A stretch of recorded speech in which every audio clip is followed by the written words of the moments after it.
strangers come into your house? Good evening, sir. May I have your attention, please? Come on, Johnny. Don't you recognize your oldest friend? Clarence. Clarence Crossley. How are you? My God. So you survived the war too. So sorry I didn't recognize you at first. I almost didn't recognize you either. War does that to men, I heard. In my case, it was true, for I witnessed the horror that lies underneath. Wir leben in London. Wann bist du nach London zurückgekommen? When did you escape the war and return to London? You know what's funny? I almost never think about the war. Not anymore. I'm involved in another kind of battle now. Denke auch nicht darüber nach. Was für eine neue Schlacht führst du? What is this new battle? I saw terrible things during the war. Horrors I thought I'd forget. They're here too. They're everywhere. Vampires. I know what you mean. I haven't had much time to think about the war either since my return. Of course. With the epidemic, I bet you've been busy as well. Forgive me, Johnny. I didn't want to sound selfish. Welche Fragen? Wie geht es deiner Frau? How is your wife, Venus? We've spent so much time away from each other. And so many things have happened. Aber du bist am Leben. But you're alive. You returned in one piece and you have a family. How many soldiers can say the same? Believe me, it's not quite that simple. Unlike you, I'm not the man I used to be. Hast du Ärger zu Hause? Is everything all right at home? Surely Venus was relieved to see you return from France in one piece. Have you forgot what people are like in this part of town, Johnny? Venus fears for our family reputation. Now her husband has become the village idiot.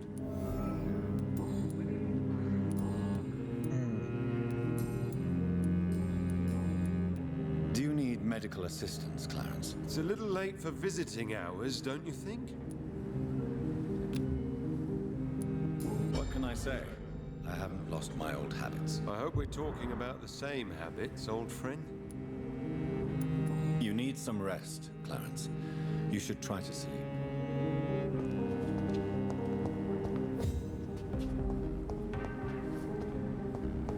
Also, aber wirklich auch schläft jetzt. Please, sir, whether you need to buy something or not, I'm happy to help. Good evening, miss. Oh my God, no. Please, Mr. Vampire, don't kill me. Please, no. I'm too young to die. I still have so much to offer this world. Wait, no. Why do you think I would... What? Don't worry, Dr. Reed. I know you wouldn't harm me. Mother told me you were in this part of town and might drop by. Your mother? My name is Charlotte, sir. Charlotte Ashbury. My mother taught me long ago how to recognize the signs that betray a vampire. I understand she also taught you how to tease and gently mock innocent young Ekons. It's a pleasure to meet you, Miss Charlotte. Miss Ashburys Tochter. Wir leben in London. Erstmal alles ausfragen hier. Erzählen Sie mir von der Nachbarschaft. What do you think about this part of town? I was raised here and I suppose it feels like home. You grew up in this part of town too, did you not? Ja, ich wurde hier geboren. Yes, I was born a few streets away. A small world, is it not? Did you ever imagine that my mother was your neighbor all that time? That you could have met her in a dark alley at night? You won't trick me twice, young lady. We both know Lady Ashbury never hunts or attacks prey at random. Come on, Doctor. Don't tell me you never thought about that possibility. Her fangs on your neck. Oh, are you blushing, Dr. Reed?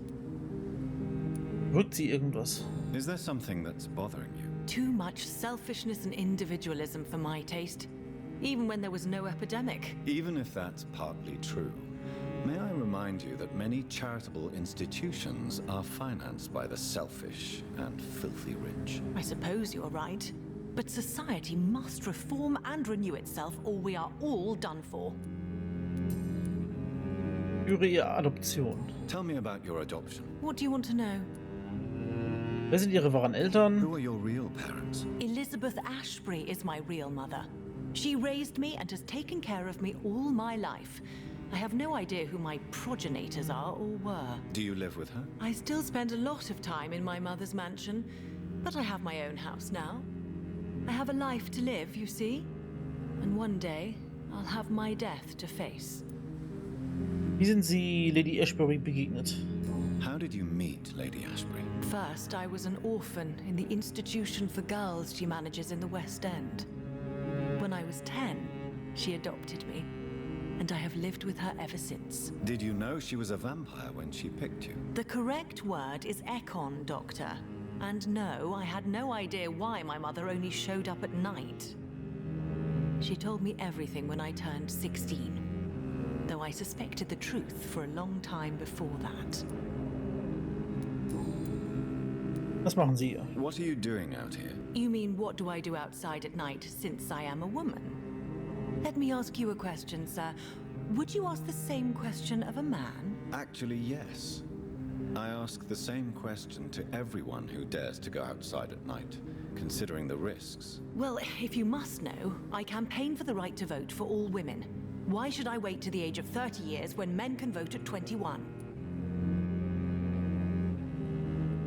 Was sind Sie eine Suffragette? Was ist eine Suffragette? Was? Are you a suffragette then? Oh, you really are Elizabeth's girl. Without a doubt. All adult women have the right to vote in the US, in New Zealand, and in Australia. But women here can't vote unless they are property owners. No need to convince me, Miss Charlotte. I have shared your opinion for a long time, even before I met Emmeline Pankhurst. Really? Oh. Now I see why my mother appreciates you so much. Too bad there aren't more men like you in the vicinity. Wie reagieren die Bürger? How are the locals reacting to your claims? People here can't wait for a wall to be built to isolate the West End from the rest of town. That's how progressive they are. If this happens, Emily and I will blow it up. Explosives are very dangerous, young lady. And who is this Emily? She is my best friend, and a suffragette too. She was supposed to campaign with me tonight, but hasn't turned up. Have you any reason to be worried about her? Recently, Emily started to believe in... well, she got interested in vampires. I'm afraid she might be in trouble. Let me guess. You spoke to her about us, didn't you? Despite your mother's warning. I think I should try to find your friend. Oh, that would be top-notch. I can tell you where she might have gone. You have my thanks, Dr. Reed. And please, don't tell my mother. Vor allem Steam bleibt einfach jetzt offline die ganze Zeit. Bei mir zumindest. Was wissen Sie über mich? What exactly has your mother told you about me? Your name and profession, obviously. And the mystery about your maker. I'm sorry to hear about what happened to your sister, sir. Mother says it was not your fault. Does it not scare you to know what I am? What your mother is? Why should it? My mother is the most compassionate woman. Must I be wary of her, Dr. Reed? Or you? Naja, wenigstens nicht mal Internet, ne? Of course not. You have nothing to fear from me or your mother. Good to know. And don't worry, my mother told me everything I need to know about vampire tricks, their nature as well as features. Your mother is not like any other vampire I've met. I believe she thinks the same about you, Dr. Reed. Warum hat sie Lady Ashbury adoptiert? Do you know why Lady Ashbury chose you to become her daughter? No, I don't. Each time I ask her that question, she smiles and says it's precisely because I dare to ask such questions. Do you ever regret that she chose you? Of course not. Though I often wonder if she adopted others before me. If so, where are they buried? How is it for them to pass through life with a never-aging mother? Goodbye, Charlotte. Give my best regards to your mother when you see her. She's been quite busy these last few nights. I suspect you may see her before me.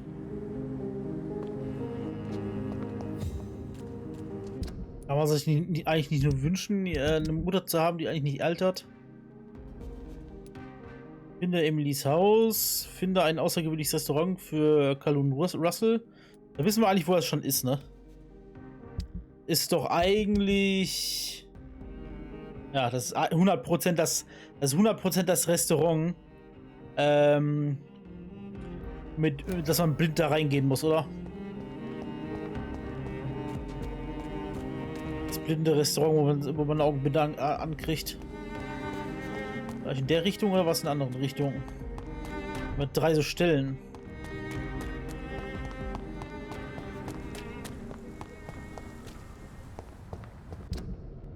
Hier soll ein Restaurant sein? Ist hier Ratten? Am Spieß oder was? Ne, hier ist das, ja stimmt, hier ist es doch. Ratten am Spieß.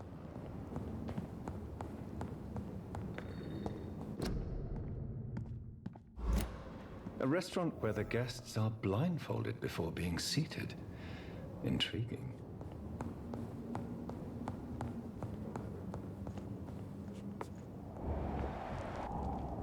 Da oben rennt so ein Dude rum. Wie kommt man eigentlich nach oben?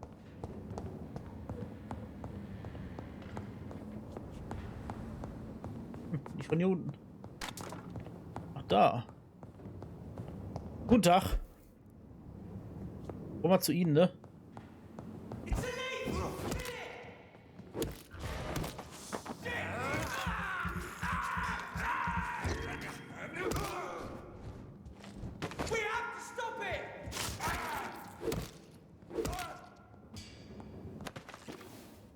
Guten Tag, Jungs.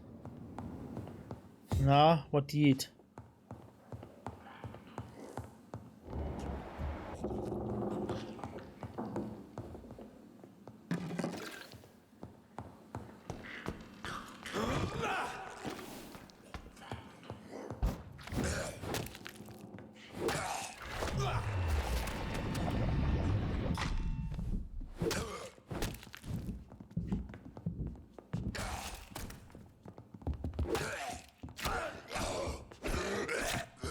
Jo, hallo.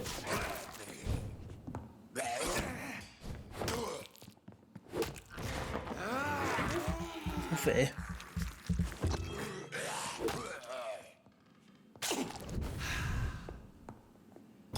More Braille. Ja, I nice. should bring this to Mason Swanborough. Aber nächste Blindenschrift-Dings hier, Tagebuch. Sehr schön.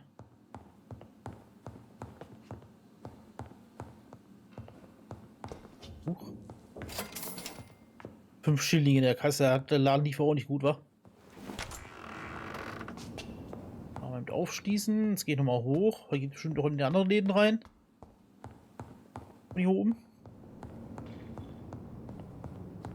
Oder auch nicht.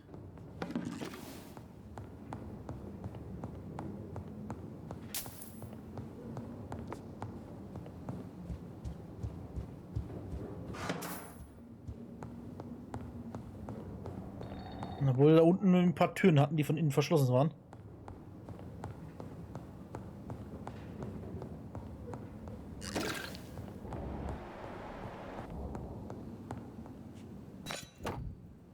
Gute doppeldeutige Flinte. Schade, dass ich keine Schusswaffen benutze.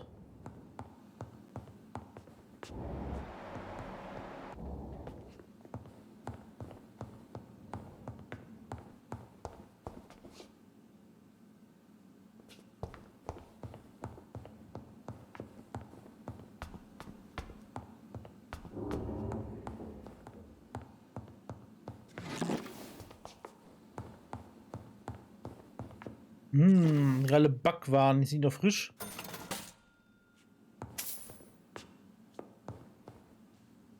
Das ist ziemlich eckige Backwaren, aber das sind immer Backwaren. Nehme ich auch. Habe ich gar kein Problem mit. Hauptsache schmeckt oder was? So, wieder zurück zu den Typen. Wir sagen, jo, wir haben ein Restaurant gefunden.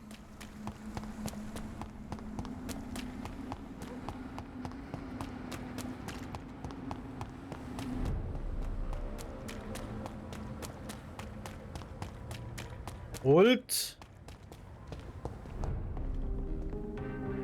Good evening, Dr. Reed. A great night, what?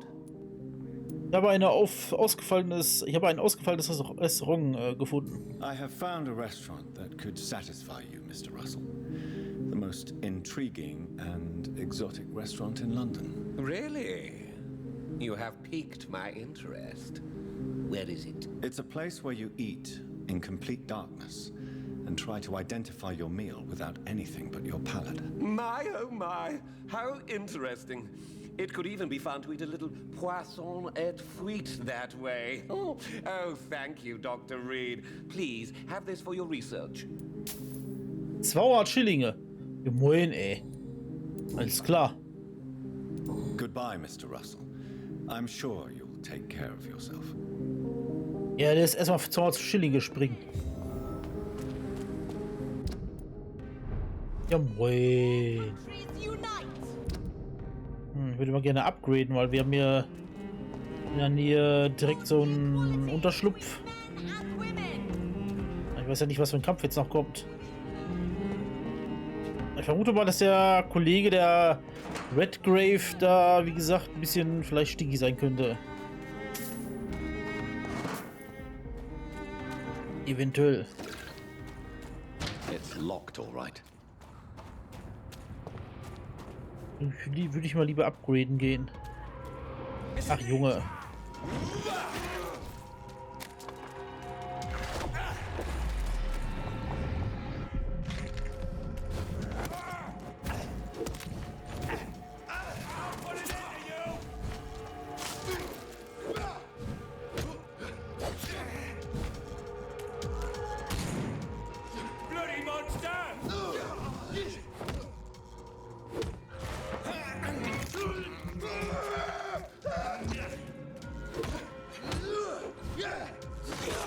Ach, moin.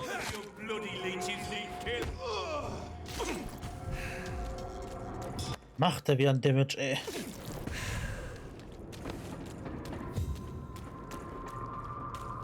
Kollegen tun echt schon weh.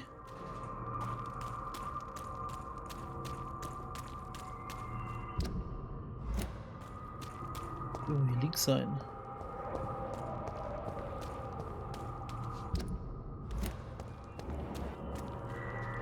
Nicht da drin, wo Oma ist, ne?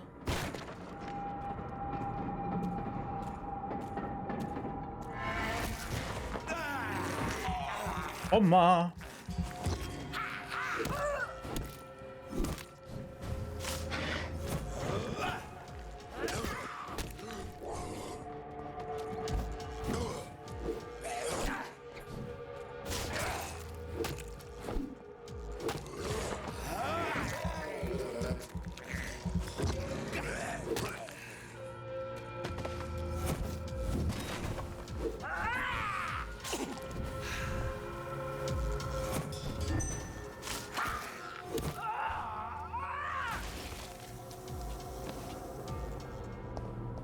Die Furzoma. Immer nur fette Blähung, ey.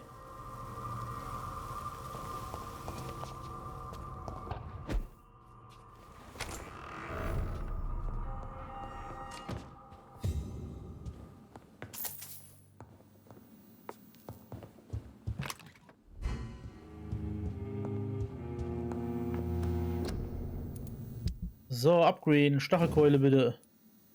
Yeah. Geil. Öder Schaden verursacht Schaden um 10% oder Ausdauerverbrauch um 10% sinken. Ja, mehr Damage, ey.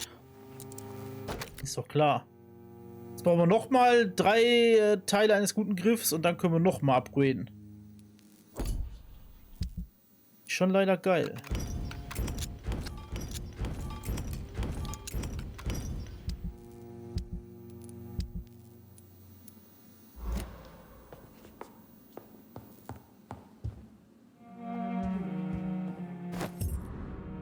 Kleiner Schlüssel.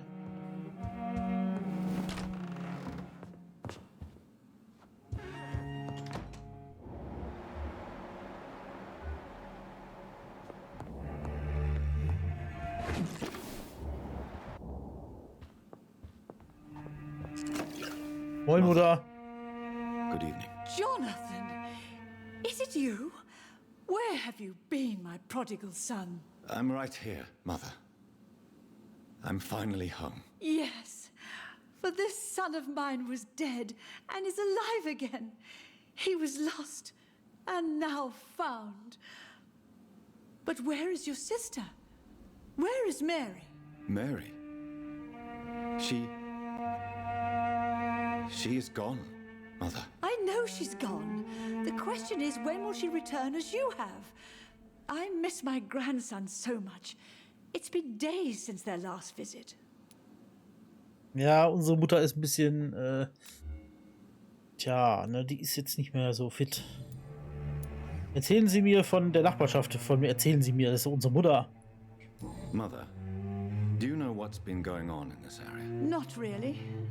I don't go out much due to the epidemic, and when I do, I tend to get lost. What do you mean you get lost? I hope you don't go outside alone. Of course not. When I go out, your father always comes with me, but he leaves me there sometimes, and I have trouble finding the way back. Über Marys Begräbnis. Have you returned to Whitechapel Cemetery since Mary's funeral? I never want to go back to that awful place. Wait. I think I went back once. And you were there too. And Mary? No, that can't be true. It was just a bad dream, Mother. A nightmare, yes. Mary was so angry. I walked back home alone. If that kind policeman had not called Avery from the station, I don't know what would have happened. Kann ich etwas für dich tun? Do you need anything, Mother? Can I help you? I just want you to stay with me, Jonathan. Your room is ready. I asked Avery to make your bed. I'll stay as long as I can, I promise. Do you need anything else? Just one thing. Stop staring at me like that. As much as I love you, it breaks my heart to look at those empty and dead eyes. Arbeitest du an einem neuen Gemälde? Are you working on a new painting? Not recently. I have trouble focusing on my subject and my mind quickly drifts. It's the same thing when I try to write poetry. I recently met a talented painter with an excellent technique. I wish you two could meet. I'm sure you'd like her. I'd be glad to meet her. What is her name? Is she famous? Is she dead too? She's not famous, and her name is of no importance. And yes, she is also dead. The important thing is, I hope you two get along. If she ever fancies meeting your mother, I'd be glad to welcome her into my home. Über die Familie. Mary besucht dich. Why do you say Mary is visiting you, Mother? You know that's impossible. Why should it be? Are you not standing in front of me right now? Why should it be any different with your sister? Mary ist tot, ich bin nicht tot. Ah. Ah. Es ist, But Mary really is dead, Mother. Yes. And are you not dead too? Isn't your father dead? And my grandson? And my son-in-law? You're all gone. But you all still visit me from time to time. Ich glaube, dass die ganze Familie tot ist, also. Wo das wahrscheinlich gar nicht stimmt. But I'm not dead, Mother. I'm really here, talking to you, trying not to cry. Oh, it breaks my heart to have to tell you this. But of course you're dead, my darling boy. Just look at you, as pale as my Mary. Ich glaube, dass alle tot sind schon. Außer sie nicht. Siehst du wirklich unsere Familie? Do you really see Mary and Father? Do you also see me as one of the dead? Yes. For many years it was just a game. Since your father left us without a word, I took to the habit of speaking to him. Yes, I remember. I sometimes spied on you and listened to you talking with Father in the garden. It made me so angry then. But it was just a game, wasn't it? Yes, it was. But since then, my poor dead Mary visited me in my room. She led me to her grave, and there you were. I now know the dead can haunt us. Du hast es nicht verdient. Soll ich sie allein lassen? I'm so sorry. You did not deserve to endure this. Mary should never have done this to you. That's true, my son. But you know what the worst part is? I liked it when Mary spoke in my head. Now she is silent, and it makes me so sad. Should I leave you alone? Just ask, and I swear you'll never hear from me again. Oh, no, Johnny. You're always welcome in this house. And one day, when I finally die, we'll all be together again, just as Mary promised us.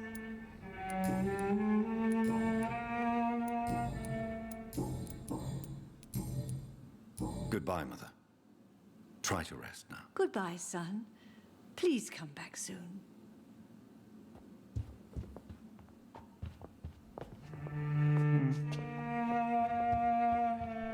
Ein Blumenstrauß vor Marys Tür? Fragezeichen.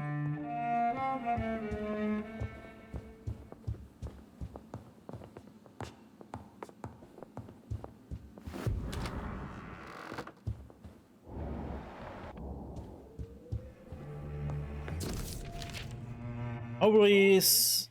I'm not sure visiting Italy is a good idea this time of the year. Aubrey Reids erster Brief. Anwesende Reed-Familie, 4. April 1908.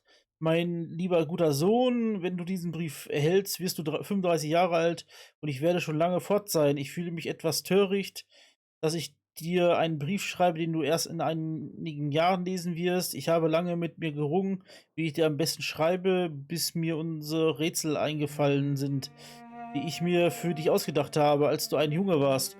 Ach, wie du es geliebt hast, diese Rätsel zu lösen. Ich hielt es für eine gute Idee, dir ein letztes dieser Spiele vorzuschlagen. Es wird keine richtige Belohnung geben dieses Mal, also keine Süßigkeiten oder exotische Kostbarkeiten. Wenn du es löst, aber dafür gibt für dich etwas wahrscheinlich Kostbares, die Wahrheit. Das ist mein einziger Versuch darzulegen, warum ich die Familie ohne Erklärung verließ. Wenn du den Grund wissen möchtest, spiele einfach mein kleines Spiel. Es ist einzig und allein deine Entscheidung, mein Sohn. Glaube mir, ich liebe dich. Ich verspreche, dass die Familie alles für mich war und immer noch ist.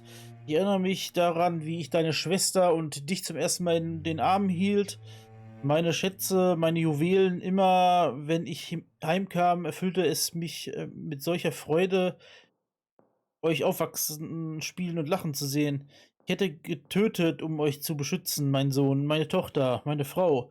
Doch am Ende hat mich mein Schicksal eingeholt und ich musste eine schwierige Entscheidung treffen. Es fiel mir am schwersten, ohne ein Wort zu verschwinden. Es tat es trotzdem.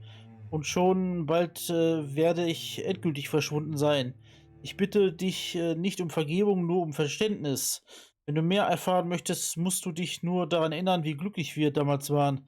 Wenn du meine nächste Nachricht finden möchtest, denke an das grüne Gras und die großen Bäume an den warmen Sonntagen. Dein dich liebender Vater, Aubrey Reed.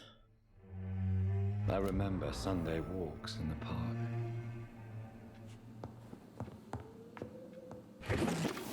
Juhu, Schnitzeljagd. Schnitzeljagd von Papa.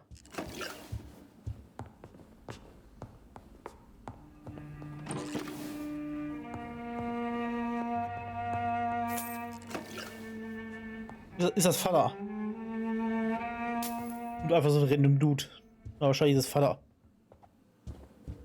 Oder ist das Vater? Haben wir zwei Vater. Vater vom Vater.